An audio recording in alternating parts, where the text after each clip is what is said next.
Welcome back to जागो दुनिया। मैं हूं फारूक हसन और आपके लाइव प्रोग्राम देख रहे हैं कराची स्टूडियो से। इस वक्त मेरे साथ एक बहुत ही ज़बरदस्त पर्सनैलिटी मौजूद है और मेरे चेहरे पे तो स्माइल आ ही गई है। आई एम श्योर जब आप भी सुनेंगे तो आप भी मुस्कुराना शुरू कर देंगे। हनीफ राजा किसी तारुफ के मोहताज नहीं है। हनीफ भाई अस्सलाम वालेकुम। वालेकुम अस्सलाम। फारूक साहब कैसे मिजाज हैं आपके? बिल्कुल ठीक ठाक, बहुत ही अच्छा लग रहा है। मेरे लिए बड़ा ऑनर है कि आप आज आए प्रोग्राम में। हनीफ भाई से मेरी बड़ी पुरानी दोस्ती है, लेकिन कभी इत्तेफाक ऐसा नहीं हुआ कि हम एक प्रोग्राम में इकट्ठे बैठे और मेरी बड़ी ख्वाहिश है कि हनीफ भाई जो है उनके साथ बैठ के ऑन एयर बात की जाए। हनीफ भाई मुझे ये बताएं कि कॉमेडी की जब बात आती है, ऑब्वियसली हमारे गिने चुने आर्टिस्ट हैं जो जिनका शुमार लीडिंग आर्टिस्ट में होता है, you are one of them. Real life में भी आप इसी तरह के हैं? हाँ, ऐसा है, कुछ कुछ है। अच्छा, ऐसा नहीं है कि जो क्रिकेटर हो वो हर वक्त क्रिकेट ही खेलता रहता हो, ठीक है ना? सीरियस भी होना पड़ता है। ये किसी ने बड़े मजे का जवाब दिया था। वो एक हमारे कॉमेडी आर्टिस्ट हैं, उनकी मिसेज से किसी ने पूछा कि ये जो है आपके शौहर घर में भी कॉमेडी करते रहते हैं? तो वो जो पूछ रही थी वो किसी क्रिकेटर की वाइफ थी। ठीक। तो इन्होंने कहा कि आपके मियां हर वक्त घर में क्रिकेट खेलते रहते हैं? ऐसा पॉसिबल नहीं है ना। बिल्कुल, लेकिन आप में वो एलिमेंट मौजूद होता है बचपन तो, से, मतलब हाँ, शरारतों में, और वो एक एलिमेंट होगा। बिल्कुल। भाभी से पहली मुलाकात कब हुई? भाभी से पहली मुलाकात मेरे ख्याल में शादी से कुछ महीने पहले हुई होगी। अरेंज मैरिज थी? अरेंज थी, लेकिन ये कि फिर फोन पे बात भाभियों ने, मतलब एमबीबीएस हो गया था, यानी मोहब्बत बेगनी बिफोर शादी। बिल्कुल हो गया, एमबीबीएस कर लिया था। बिल्कुल। अच्छा चले, ठीक है। अच्छा शादी, अच्छा आपके बच्चे जो हैं वो आप कितने? दो बच्चे हैं। You got one son and one daughter? Yes. Usama और इंशरा। इंशरा। सूरतुल इंशरा है कुरान पाक में। ठीक। सूरह अलम नशरा। ठीक। उससे इंशरा। बच्चों में भी वो विटीनेस है? हाँ है।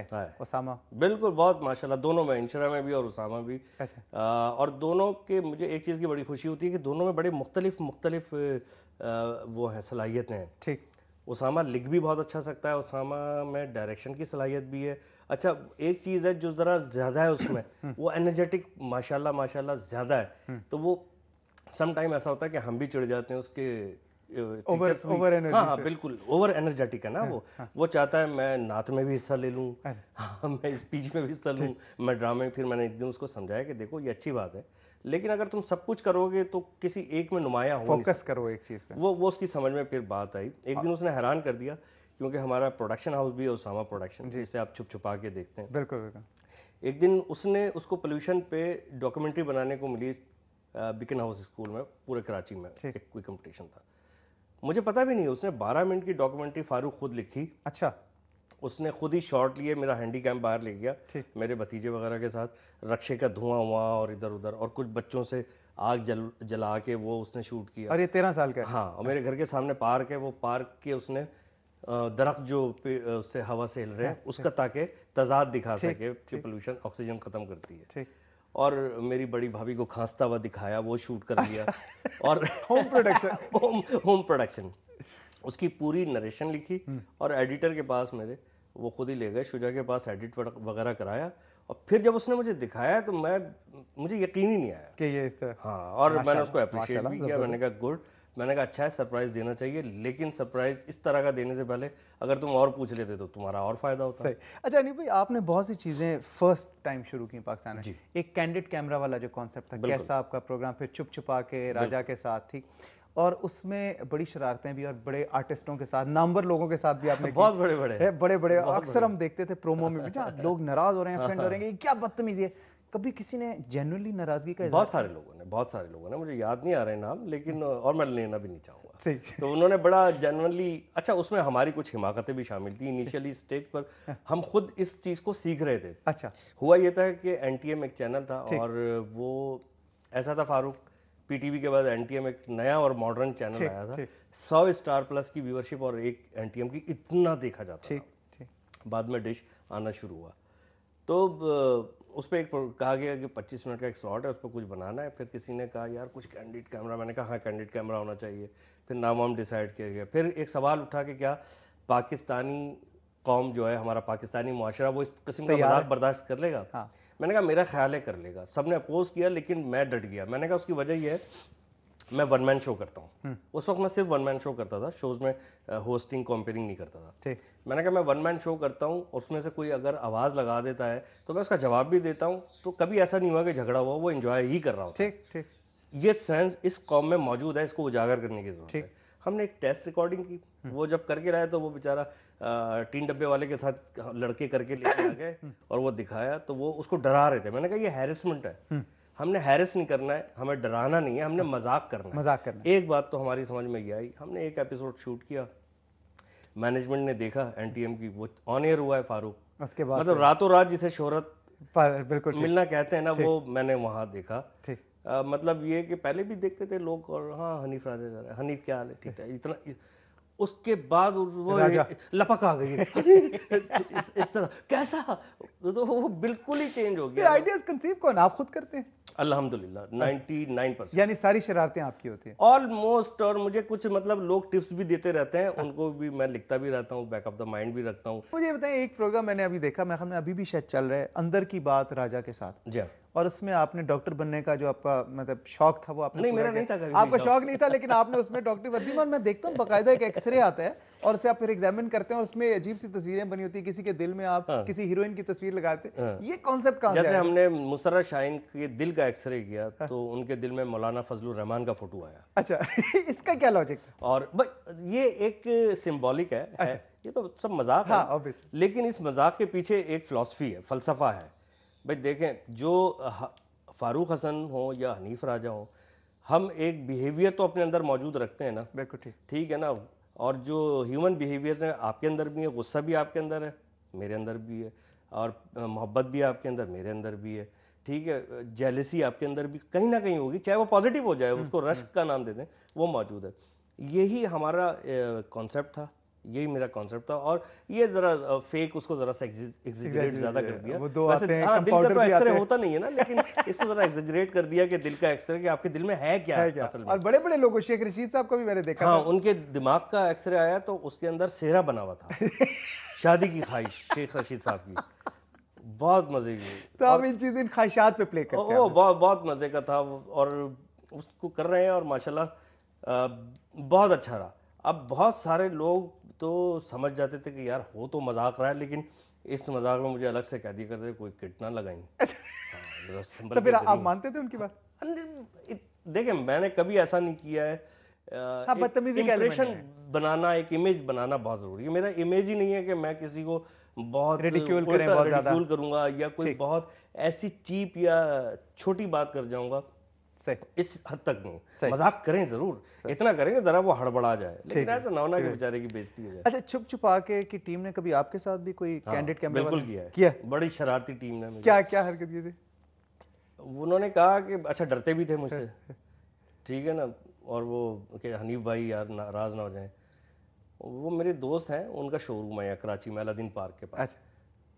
तो वो मैंने अपने जो असिस्टेंट और दूसरे लड़के थे, मैंने कहा यार मैं वहां जरा उनके पास जा रहा हूँ, मैं दूसरी गाड़ी ले रहा था, तो तुम लोग यूं कर लेना, ऐसा ऐसा कर लेना।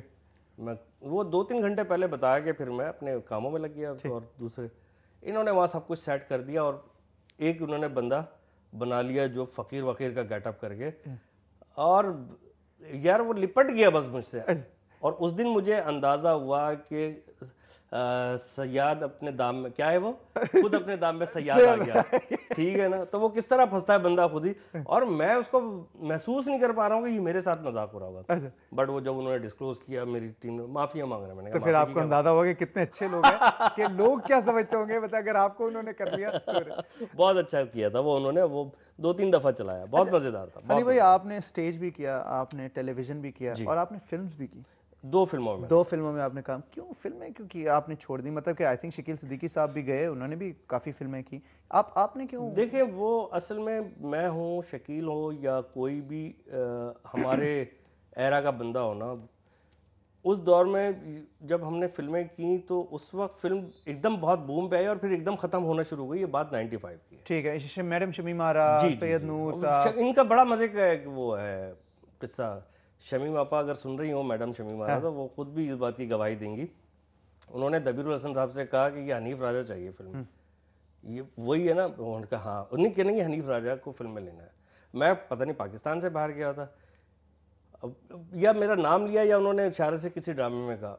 अब वो शकील भी लाहौर चला गया था किसी कोई ड्रामा करने, तो वो दबीर साहब समझे इसके लिए बोला है। दबीर साहब उसको ले गए शकील को। अब इस बात में मैं एंजॉय करता हूँ। अब फिर उन्होंने पता नहीं कौन सी की थी, मुंडा बिगड़ा जाए की थी या कोई और फिल्म की थी, मिस इस्तांबुल की थी शायद शकील ने। बिल्कुल बिल्कुल। लेकिन मेरा ख्याल ये है कि वो हमारे लिए वो वक्त लिखा हुआ नहीं था, इसलिए हम उस तरह जिस तरह बूम पे आना चाहिए था फिल्मों में आ नहीं सके। मेहंदी फिल्म थी, बड़ी अच्छी फिल्म। सईद नूर साहब की? नहीं, वो थी ज़हूर हुसैन गिलानी साहब। ठीक। लेकिन पता नहीं क्या ड्रॉबैक था, मैं उसको समझ नहीं पाया हूँ। और बहुत अच्छी, मतलब वो मीडियम आपको समझ में नहीं आया? नहीं, मुझे बड़ा रिस्पांस मिला। अच्छा। एक ड्रॉबैक ये हुआ, मैं ये नहीं कहूँगा कि वो ख़राब थे, उनकी चॉइस ख़राब थी।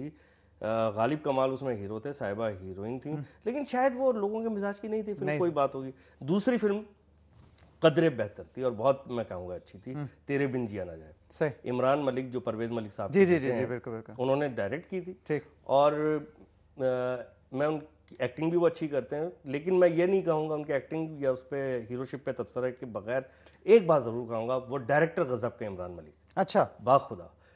अभी कल परसों ही मैं किसी से बात कर रहा था, इमरान मलिक में जो खूबी है ना, उनमें डायरेक्शन सेंस बहुत है। सही सही। और उनका टेस्ट बड़ा अच्छा है कि क्या चीज़ होनी चाहिए, क्या नहीं होनी चाहिए, क्या स्क्रीन प्ले होना चाहिए, स्क्रीन प्ले का सेंस बड़ा, मतलब समझ के काम करते हैं। और फारूक, मैंने वो कैप्री सिनेमा कराची में देखी, दोस्तों के साथ, फैमिली के साथ 2 4 5 दफ़ा देखी, और इतनी क्लैपिंग उस सीक्वेंस पे होती थी। मेरा और एहसन खान का सीक्वेंस था। हाँ, आप दोस्त बने हुए थे एहसन खान। बिल्कुल। और मैंने वो फिल्म देखी थी, मैं देखी थी। वीडियो बनाने जाते हैं, बिल्कुल बिल्कुल, चुपके वो विलन की वो डांस वांस कर रहा है, उसको लेके आ जाता हूँ मैं, खुद डांस करना शुरू कर दिया। और वो थंडर क्लैपिंग होती थी। बट वो, अच्छा मैं बताएं, खुद आप किससे इंस्पायर्ड हैं? किस कॉमेडी में कौन आपको सबसे ज्यादा इंस्पायर करता है? देखें, मैं मुनव्वर ज़रीफ साहब को देखता था जब मैं लिबर्टी सिनेमा में फिल्में देखता था नाज़ाबाद में। ठीक। एक उनकी फिल्म आई थी सिंदबाद, शाहिद साहब उसके हीरो थे। ठीक। और मुनव्वर ज़रीफ साहब उसमें कॉमेडियन थे और गजब का उन्होंने एक्ट किया। अच्छा, ये उस वक्त की बात है कि मेरा और उनका कोई देखने वो मैच नहीं बनता था, बहुत छोटा था। ठीक ठीक। जब जरा सा होश संभाला, समझ आना शुरू हुई, तो 50-50 चल रहा था। इस्माइल तारा माजिद जहांगीर साहब को देखा, फिर उमर भाई को देखा। अच्छा, तो बड़ा अच्छा लगा। डिफरेंट वक्त औकात में डिफरेंट आप। और बड़ा उमर भाई एक इनसे मुख्तलिफ, उमर शरीफ साहब एक मुख्तलिफ कॉमेडियन आए थे। आपकी थोड़ी सी शक्ल भी मिलती है, आई एम श्योर बहुत से लोगों ने कहा कुदरती। तो हम उनको देखा और कहा यार क्या बात है। अच्छा, उनकी तरह भी करने की कोशिश की। फिर मोइन भाई को देखा। फिर एक बात और ये सीखी कि यार देखो, कुछ ना कुछ करना अपना पड़ेगा। बिल्कुल सही। हनीफ भाई, थैंक यू सो मच। वक्त हमारे पास थोड़ा था, आपसे कोई खुल के बात हो नहीं सकी, अब आपको लाहौर आना पड़ेगा। वहां भी ब्रेक आएंगे, फायदा क्या। ब्रेक तो हम ब्रेक्स लेंगे इंशाल्लाह ताला, हम आपको ऐसे दिन बुलाएंगे। ख़वातीन हज़रात, ये थे हनीफ राजा। आई एम श्योर आपने इनकी बातें एंजॉय की होंगी। इंशाल्लाह ताला इन्हें दोबारा भी इन्वाइट करेंगे। आपसे अब लाहौर में मुलाकात होगी पीर वाले दिन इंशाल्लाह ताला। तब तक के लिए फारूक हसन को इजाज़त। अल्लाह हाफ़िज़।